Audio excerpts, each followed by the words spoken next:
Hmm.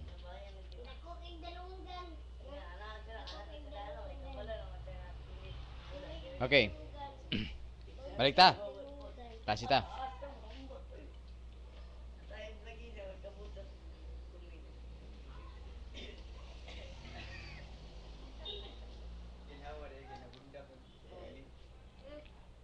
Okay, so balik ta, no? Ang atong ginatanaw diri is ang foundation, no?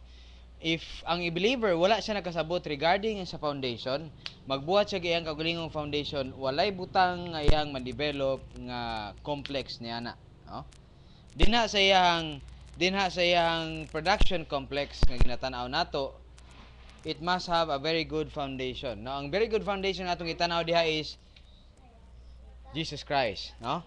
The most the basic principle of Christian way of life is ang imong understanding regarding sa kamatayon ni Kristo, pagkabanhaw og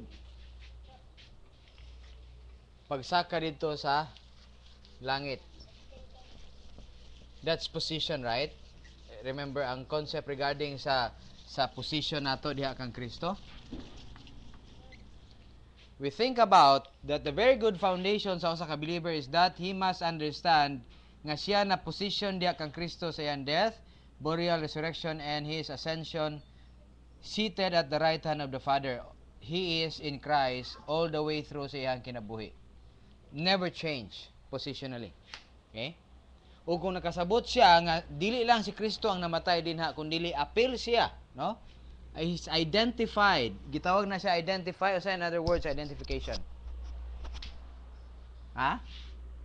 Do you remember the word nga atong ginagamit regarding sa identification? Don't ever forget that baptism always refers to identification.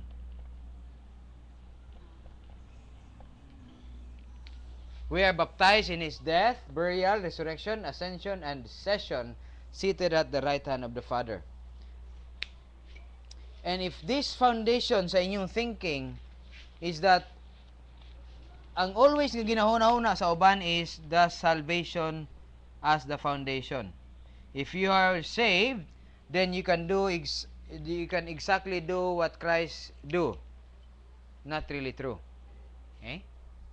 Because when we are saved, we must understand that katong ato ang nadawat nga 51 ka mga butang diha kang Kristo is enough and a very good asset aron nga mutubo ang imuhang ang gi-invest sa Dios diha sa imuha. Okay? Remember that. Okay? So I hope klaro na siya ng mga butang. Ingon diri sa atong gibasa sa 1 Corinthians chapter 3 verse 11.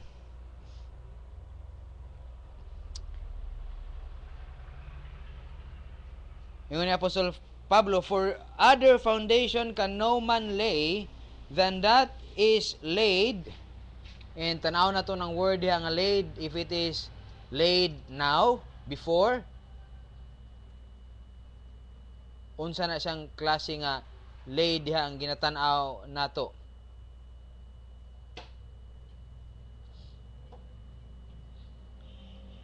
Chapter 3 verse 11 of 1 Corinthians. Tanaw na to.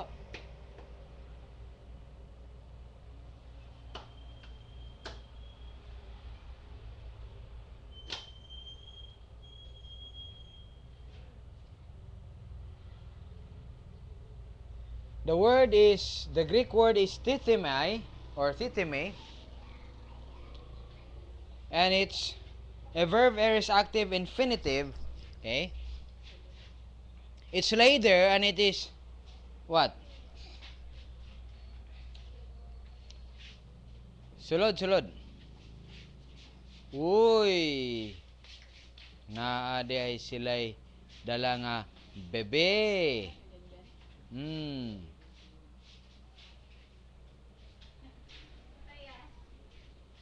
Sige. Settle down para kuan. Magpadayon lang mi.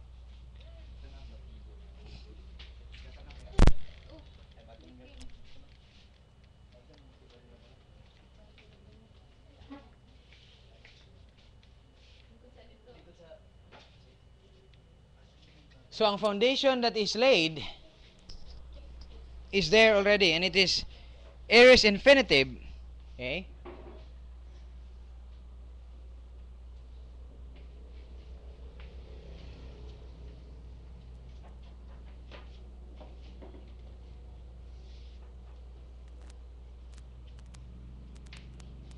Okay.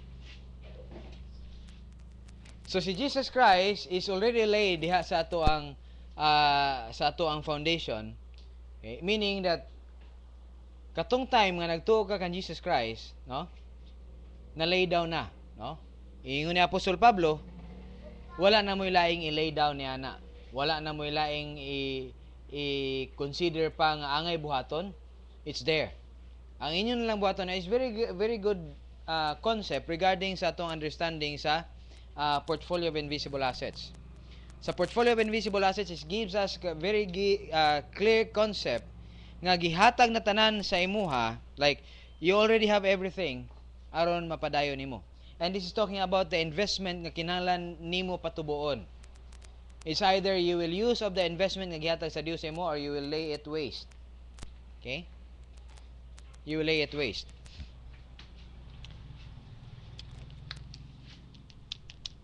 The Jesus Christ nga atong ginaistoryahan diri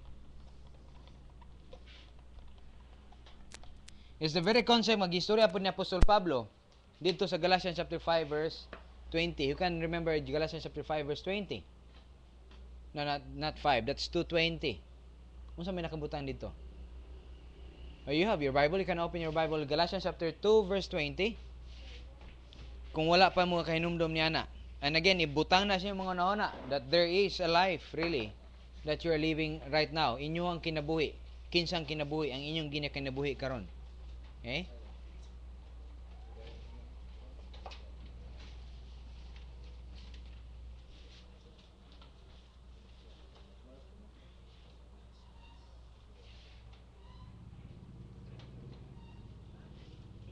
Nana?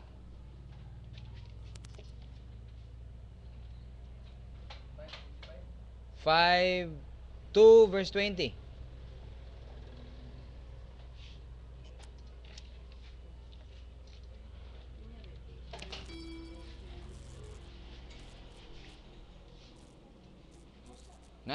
Pildi mo sa Bible drill ini. Okay? So the word is I have been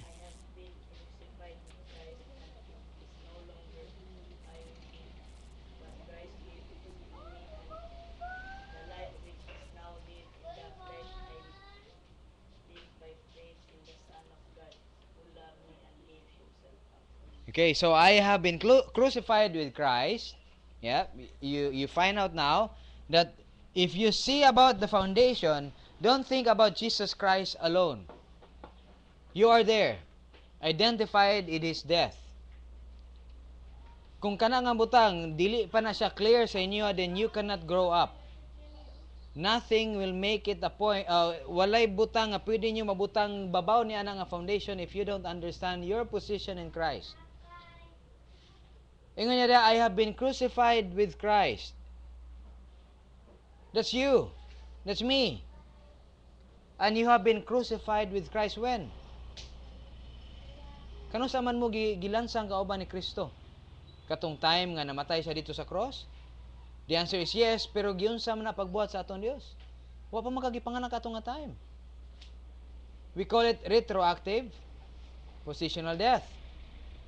Wala pa mo ni ato apan data the moment nga nagtuo mo karong adlaw niaging tuig niadtong niaging 5 ka tuig na o pila ka tuig na sukad ni atong mga panahon na buwan ba karon kato nga time nga nagtuo mo didto gibutang sa atong Dios ang imong karaang pagkatao kauban kang Kristo. Okay? And it is no longer I in the old man who lives. Okay? But it is I in the new man lives, and the life which I now live in the new man, I live by the faith of the Son of God. And the word faith, is it talking about salvation faith?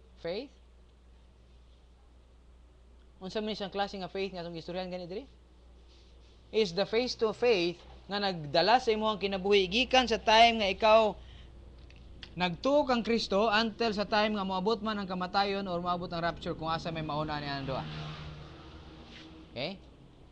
Mo na siyang klase nga pagtuo nga kinahanglan nimo ikinabuhi. It's not about salvation. Because the moment nga nagtuo ka, sigurado na ang imong end. Moadto gid kag langit. Pero ang dili sigurado is unsang klaseng kinabuhi. Karong buhi pa ka nga naluwas ka until sa time nga moabot ang kamatayon or moabot ang rapture, unsang klaseng kinabuhi naa ka? Will you live a life of contentment? A faithless life? A life even how much distress sa imong masugatan kada adlaw? Or circumstansya ang imong giatubang karon mismo? Medyo hayag yun ang pultahan. Palihog ko sa pultahan natin, Yanis.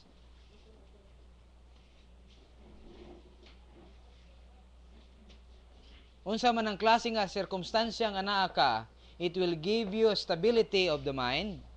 Okay? And praising God even in the midst of storm.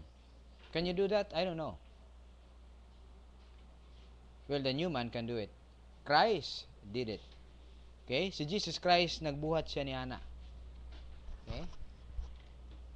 Have you ever been in your life's most terrible situation that you have praised God? Nawata mo gi-challenge, nga buhaton ninyo na siya just because you want to, kay gi-challenge mo. Apan buhaton ninyo na tungod kay kahibaw mo kung unsang hinungdan nganong naa na siya sa inyong mga kinabuhi. And the foundation that we are talking about here is a very good foundation nga kinahanglan ninyo masabtan. In fact, we have been learning about these foundations ever since niabot ta diri sa Lupon and building upon it hinay-hinay. Okay? Dinha sa ato ang spiritual growth complex. Hinay-hinay lang nga building sa foundation. As long as ang atong nasabtan is over here, diri ta mag-build sa atong foundation. Wala ta ni saka sa taas, no? Unya dito ta magpalig-on, unya sa baba di ay huyang. Okay? And he said, balik ta sa 1 Corinthians chapter 3 verse 11.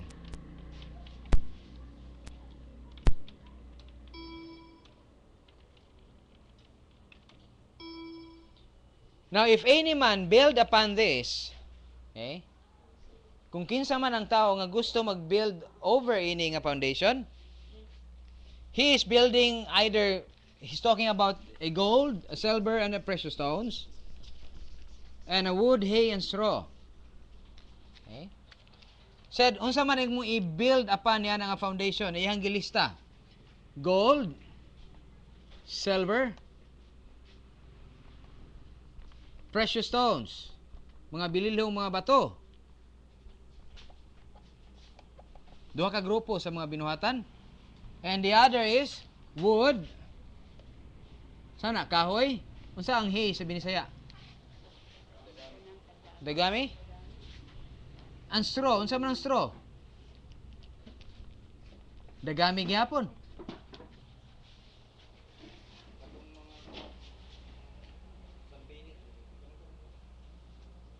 Yeah. Okay. Katong mga tagas og dahon. Okay? Lahi ang dayami. Murag dulol sila. Because what I say hey is naman ganina diri one time nga nahimong background ini atong computer. Tuwing murag girolyo. Moto hay. Okay? And the straw is katong mga dunay mga strands. Okay? This is the straw. Well, unsa man na siya? Well, dagami, sige. Unsa man to isa? Straw? Buhay. Dili pod. Tanaw na to, ah.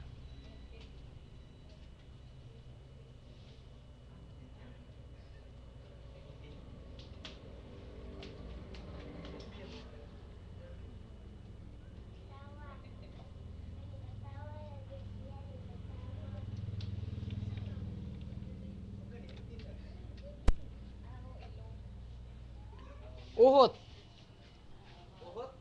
Uhot. Kung irolyo siya, muna tong hey. No. Unya, uhot. Itong mga nanglupad lang ang mga kuan. Okay? So muna yung gigamit nga term diri. Plant fibers used on making baskets, hats, and as a fodder. Okay? Og uhot.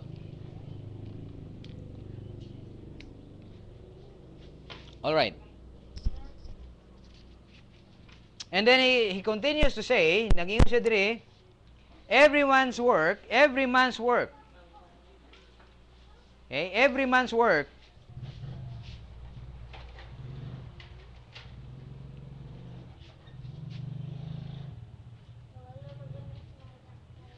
shall be made manifest. Unsa nang word nga manifest sa Cebuano? Mahayag, mapakita, no? Ma ma ma well, something like that, no? But something like, okay, muni siya ang foundation. And then ibutang tanan nimo mga trabaho diha, unya ato na siyang ipakita sa uban, okay? Shall be made manifest for the day. He's talking about the day. What's the day? Unsa ni siya nga day? No, not now. Now it's not about today. It's the day. Every man's work shall be made manifest, for the day shall declare it, because it shall be revealed by fire. It's talking about the bema seat of Christ. Okay? It's be revealed by fire, and the fire shall try every man's work of what sort it is. The sorting is the wood, hay, and ohot, gold, silver, precious stones. Verse 14. Okay? Verse 14. Every man's work abide, which he built upon thereupon, he shall receive a reward. What do you think would remain in the foundations that has been laid? If it is revealed by fire, do you think asa ang mabili ni ana? Kung muna siya imong ibutang dinha sa babaw, okay? Uhot, dagami, kahoy, dagami, uhot, og uhot na pod, nya dagami na pod, kahoy na pod. Do you think iniglampas ni ana sa kalayo, unsay mabili ni ana? Abo. Why mabilin, right? Ashes. And he said here, if any man's work shall be burned, he shall suffer loss. Loss of salvation? What? Rewards. Okay? Question. Nganong mawad-an man ka, nanaday kay mo ha? Nganong mawad-an man ka, nanaday kay mo? Nadawat na dahil mo daan. Ha? The answer is yes. No, it's, yeah, you will lose blessing in time, but we're talking about these escrow rewards in eternity that is already there. Naa na siya. When we talk about escrow, wala escrow nga gisuwat lang sa tubig. Wala ingon ana. Naa na siya daan. Madawat lang nimo siya ang butang nga gi-deposit dito sa escrow. Okay? Kung ma-meet nimo ang requirement. Okay? Like, if I say, for example, this is example because of a truth, wa man gyud ko i-deposit sa bangko, for example. But if ever na ko i-deposit sa bangko, like, let's say, I have 1 million of worth of money dito sa bangko deposit, and I say, nga kung moabot si Froilan og college, and then, no. Inig mo graduate siya og college, og nakagraduate gyud siya, okay, pronounced graduate, madawat niya iyahang 1 million. It doesn't say how, when. Unsa ra magibutan nito? Makagraduate. Kung makagraduate gyud siya, makadawat siya siyang 1 million. Question, do you think ihatag sa iya sa escrow officer kung siya wala nakagraduate ang iyang 1 million? Mamatay na lang ang tao nga gitagaan, giandaman niadto didto sa bangko. Hangtod nga wala niya na meet ang requirement, magpabilin ang kwarta sa bangko. Og I tell you, daghan baya kayo mga deposit sa bangko tungod niya nang ingonana nga mga requirement nga nahatag sa gobyerno ang kwarta. Oh.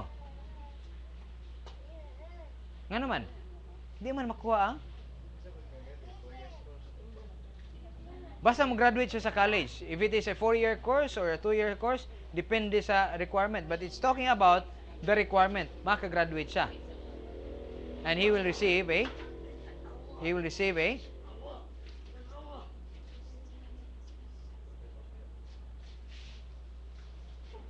reward.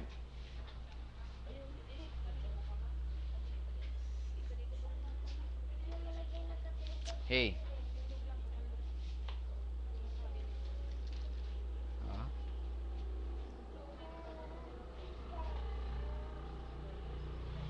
It says here, you will suffer loss. Because the concept being atong ginatanaw diri is that you already have the rewards there, waiting for you at Bema Seat. Waiting. But I tell you this, daghan kay mga believers nga magtanaw na lang sa ilang reward for all eternity. They will see the rewards. Ako na, nakapangalan gid sa ako, pero wa na ako nadawat. Okay? Wa na ako nadawat. It's there.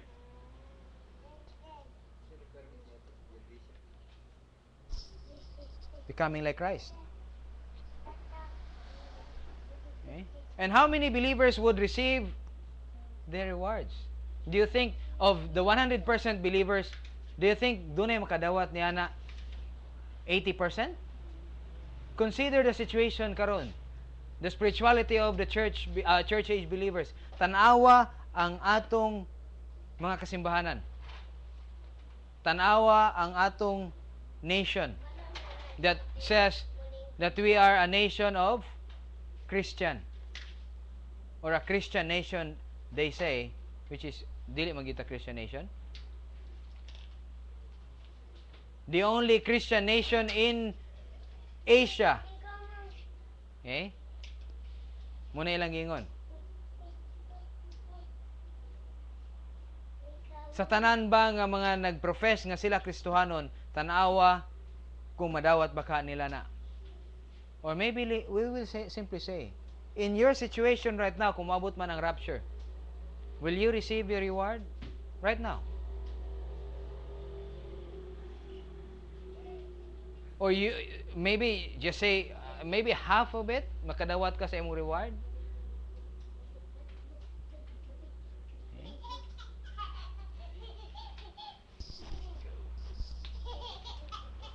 Muna yang gusto. And he said here, but he himself shall be saved by fire. Okay? If anyone's work abides, he will receive a reward. Okay? And the suffering of the lost is that you will have no rewards in eternity. Okay? You will have no rewards in eternity. Okay. Let's continue. Now let's talk about the production. Again, no? Kapila na nato ni ibalik. Mga second week na nato ni gaistorya ta about production.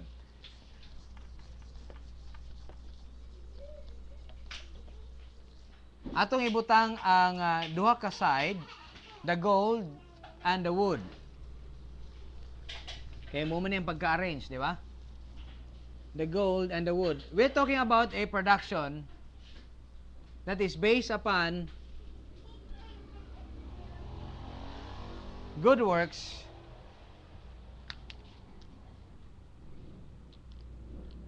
The production in your spiritual gift. Okay? Production in your own spiritual gift. Question. Can an unbeliever produce a wood? Unbeliever. Of course, they cannot produce gold. They cannot produce wood. Why? Because we're talking about gift. Spiritual gift. Kisa na di makadawat sa spiritual gift? Believers only. Right? Faith alone in Christ alone. Salvation by faith alone in Christ alone. Ang imo pagtuo kang Kristo. Nga dito sa cross, gibayaran na niya tanan nimo mga sala. And if you believe on that, and I believe you are, and maybe some of you may have not been clear pa niya nga mabutang. Okay? Faith alone in Christ alone saves you for all eternity. It will never change. Okay? And because of that salvation, you will receive a spiritual gift from God. Okay? Spiritual gift from God. Now,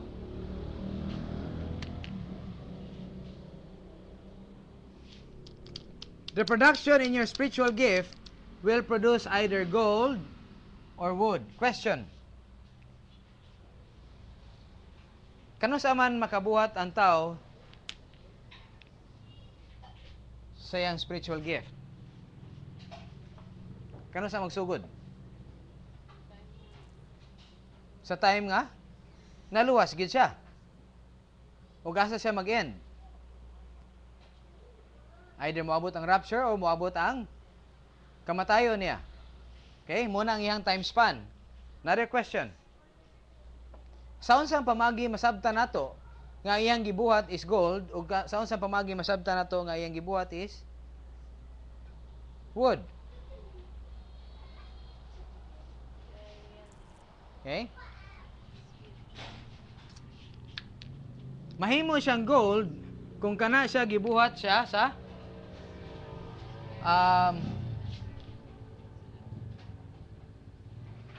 teka lang ha. There is siguro kinahanglan ako i-arrange sa ingon ani.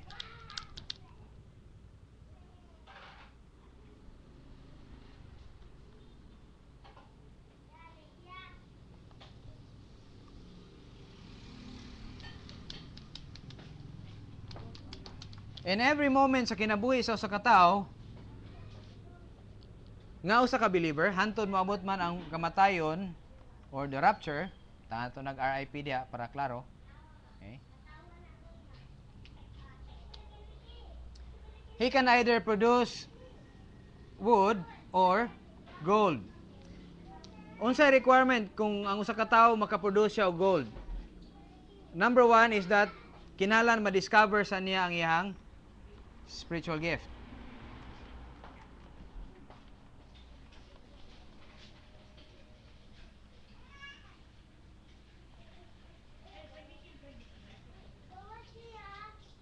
Kung dili niya ma-discover ang spiritual gift,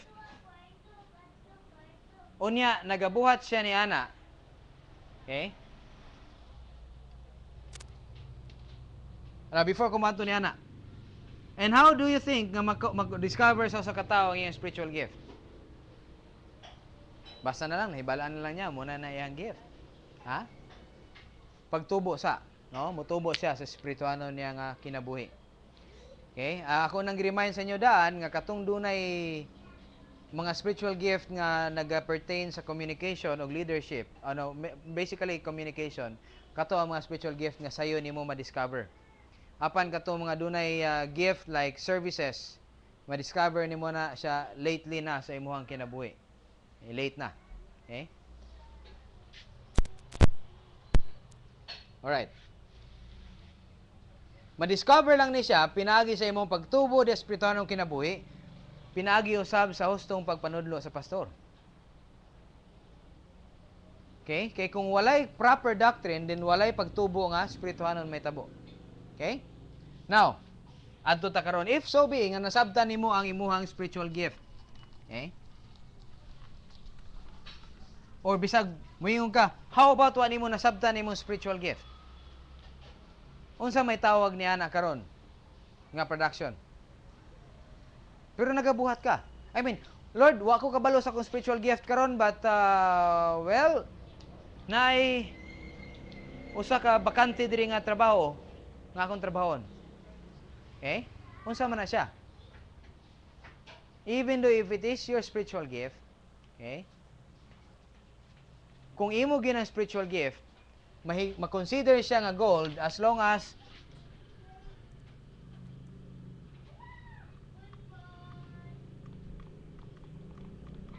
clean. Okay? Number 2, unsa man?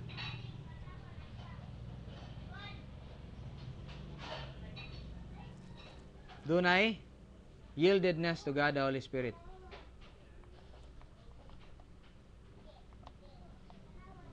Okay? And if so be nga nagbuhat ka ni ana just because by God's grace iyang gi-allow sa imo nga buhaton na siya for you to discover mo din ni siya akong spiritual gift at an early age. Okay? Circumstances came by. Walay laing magtudlo, for example. Unya giingnan ka nga pwede ikaw magtudlo. And you came up and teach, and you say, "Hoy, ganahan lay ko magtudlo." Okay?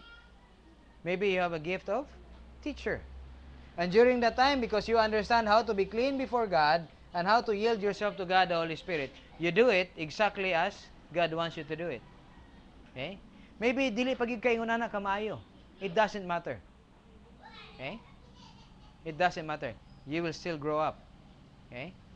You'll still grow up. Now, kung usa ka believer wala siya nakahibaw ni ini nga requirement, bisa naga-produce siya og based sa iyang spiritual gift, it is considerable wood.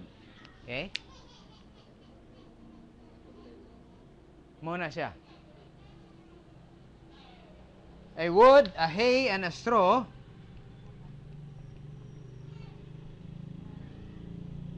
atong tanawon next week, di ba? So we're talking about spiritual gift. Mo ni siya. Unsa man ang hay. Unsa gani ang equivalent niya na? Silver. Unsa man po basis ini? Spiritual gift gyapon nga production apan unsa man?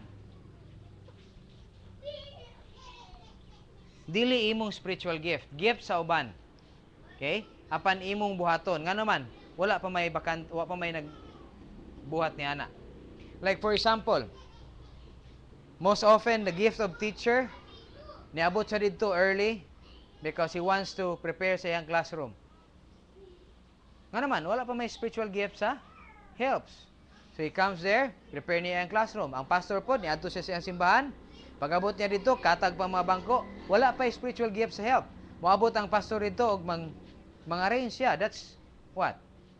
That's not your gift. Dili nimo na sa trabaho ang mag-arrange sa mga bangko. Pero imong gibuhat, you are clean before God, yielded to God the Holy Spirit, and yet the spiritual gift is not yours apan imong gibuhat. Okay? Like you have the gift of mercy or exhortation or evangelist. Unya walay teacher. Nagtry ka nga mahimong teacher. Okay? Why? Para ma-fill in lang ang gikinahanglan sa for the moment. Wala ka nagbagulbol o unsa? Gitugyan nimo imo ang kaugalingon. Wala ka nagingon sa mani nga biskay dili ni akong trabaho mo ni akong ginatrabaho. Okay? You do it exactly as you know how to do it. Okay? Yieldedness to God the Holy Spirit. That's silver. Okay? Now, ang kabaliktaran ni ana is that kung wala siya kahibaw ni ini, apa nagabuhat siya sa dili iyang gift, kana. O kasagaran, precious stones.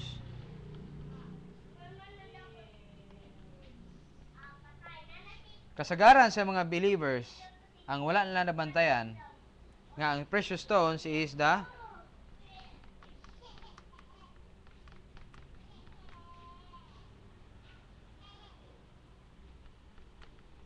mo ba na? Kanang adlaw-adlaw ninyo nga ginabuhat sa inyong kinabuhi. Unsa man yung mainumduman? Daily routine. Ligo, toothbrush, bantay bata, 163, sa pa? Laba, kaon, manghugas, plato, magluto, magsilhig, matulog, even matulog. Okay? Muna yung mga butang nga wala kayo nila nabantayan, nga ingon nila, well, dili naman na siya iya sa Dios nga trabaho. Imo naman ang personal nga trabaho. Pangutana, kanus ba day nahimong unsa tawag ana, off duty ang usa ka believer sa iyang pagpangalagad sa Dios? Na ba tay ingon ana? Do we have a break sa ato ang Christian life? Sa ato ang service for God? Yeah, yes, we have. RIP. That's the break. That's the rest. But the question is, diri sa kalibutan, as long as buhi pa ka nga believer, you can do exactly God wants you to do, even the very tiniest thing sa imong kinabuhi. A very simple thing sa imong kinabuhi. Exercise is a good service for God. Oh, nag-exercise ko? Yeah. Going to school. Para sa atong mga young people, asa naman to? Okay? The young people. Kay eskwela ka. Okay? Niadto ka sa eskwelahan, nag-answer ka sa imuhang makaya lang. Nag-study ka og tarong. Nipasar ka, for example. Ngawa ka ng opya, of course. Or doing business, or doing your service. Trabaho ka sa, asa man ka nagtrabaho. Bisan asa dapit. Okay? Bisan asa dapit. Walay boundary ang Christian life. Pero para sa uban nga nagatanaw ini, nagtrabaho ka sa ubang mga trabaho, secular job na siya, dili na siya para sa Dios. Unsay tumoy ni ana. Mo istorya sila nga Domingo na lang gani ang gipangayo sa Dios, di pa nimo mahatag. Mo na ilang statement. Wala nila na-realize o wala nila nasabtan nga ang ginagmay nga mga butang niining kalibutan is still a valid service for God. O gitawag na siya nga precious stones.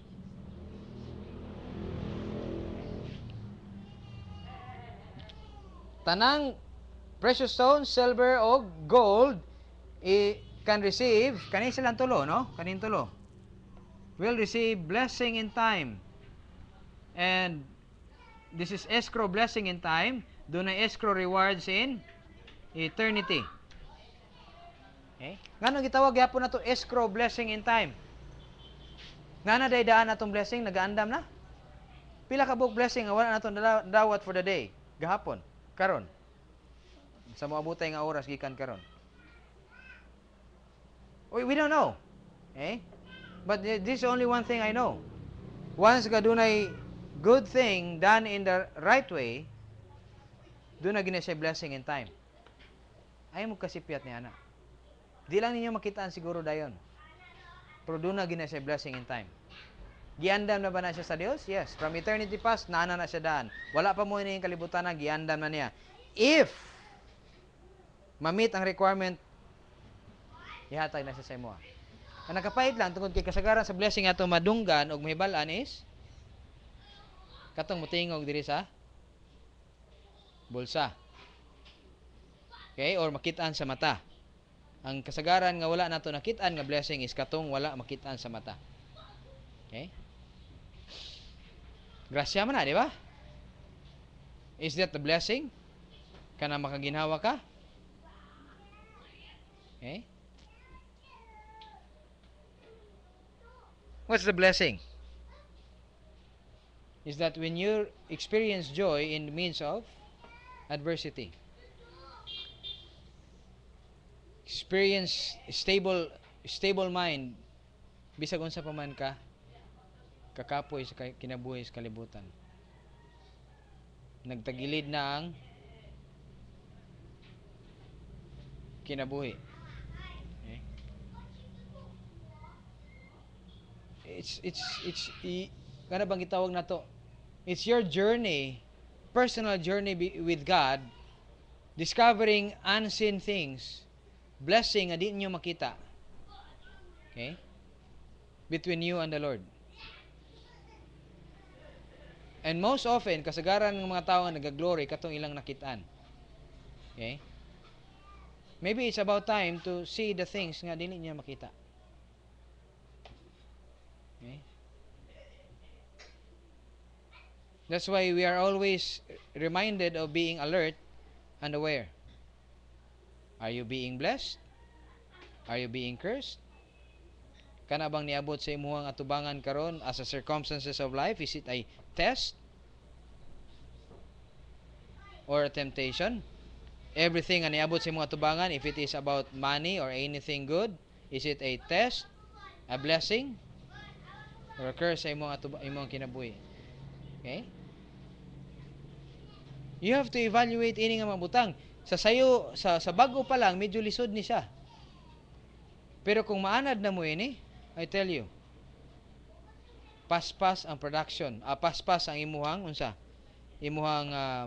processing ini nga mga butang sa imong mind. Pero kung di mo sanay, and most of the believers who are slumbering katong, no, I'm not talking about you right now. I'm talking about mga believers nga unsa. They are awake but not alert. Nagalakaw-lakaw anang dalana 100% awake. Of course, kaya di ka magtarong diya sa dalan, maligsang ka, but I'm talking about ang iyang paglakaw diya sa dalan but not being alert or aware sa situation nga iyang ginatubang. Okay? Muna ang ginatawag sa Bible nga slumbering. Okay? Fully awake but not aware of the situation nga naa siya. He considers every situation as a normal thing sa iyang kinabuhi. Normal. So goes autopilot. Normal gyapon nga buluhaton sa matag adlaw. The normal things in life. Dili kay nato makitaan, di ba? So ibutan ako nga magbutang sa inyo. We will go back with this situation, with this concept. Okay? Next week, and then we forward sa ato ang pagtanaw the now and then.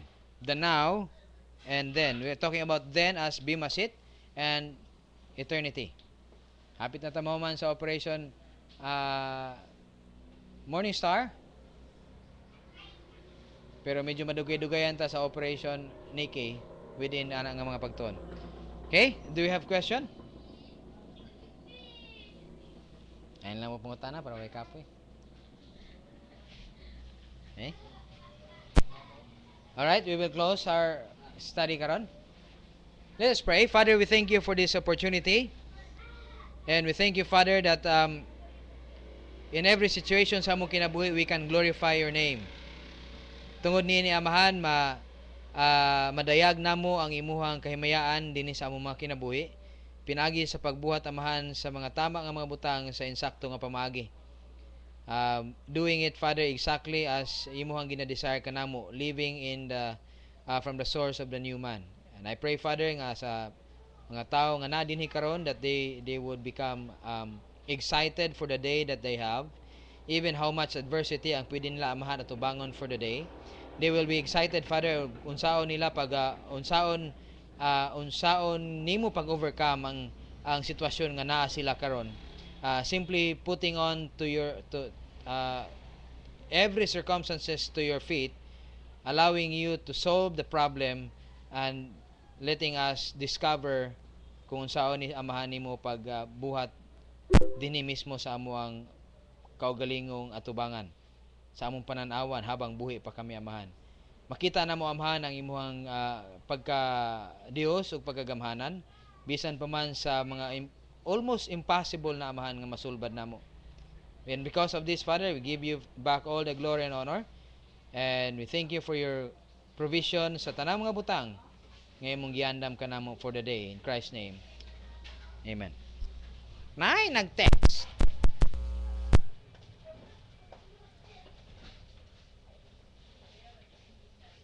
Hello!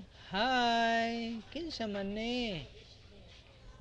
Mahal ko si ikaw.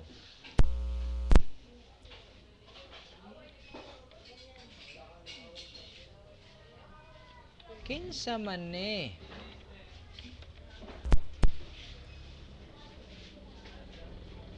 Mahal niya ako.